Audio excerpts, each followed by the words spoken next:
Now let's move on to the late 1960s. Explain what was going on in your life.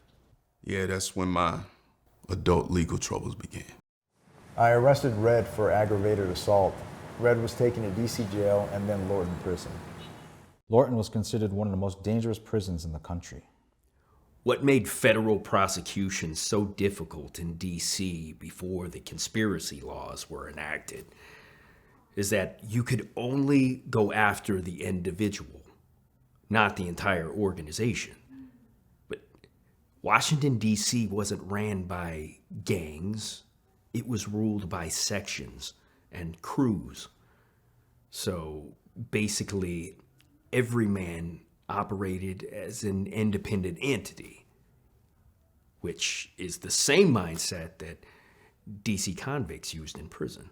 It was a prison with dorms, guard towers, razor wire, and absolute chaos within its prison walls.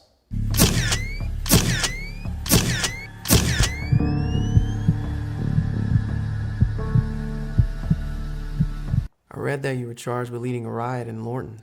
I can speak to that.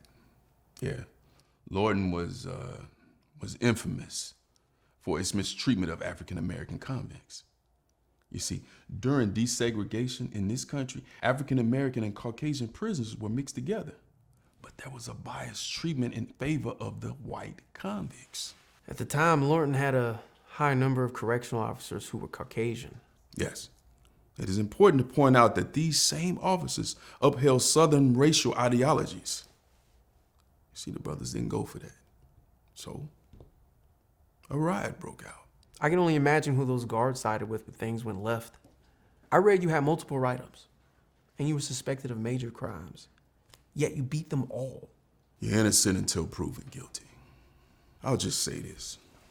Lorton was a dangerous place for young convicts.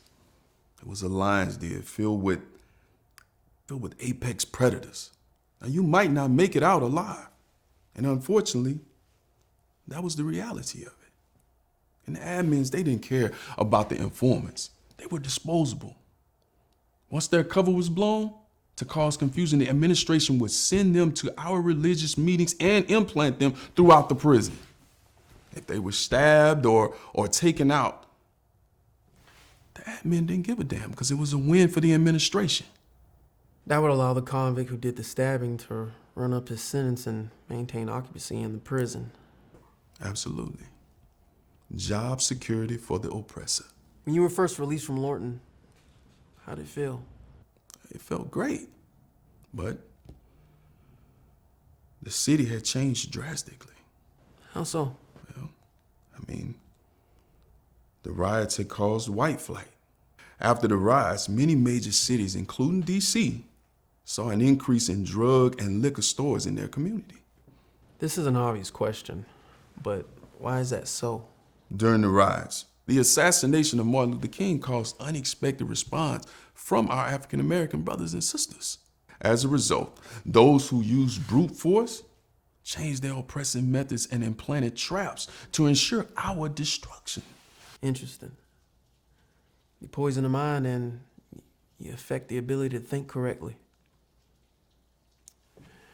Which on the right conditions would lead anyone to their self-destruction. Mm-hmm.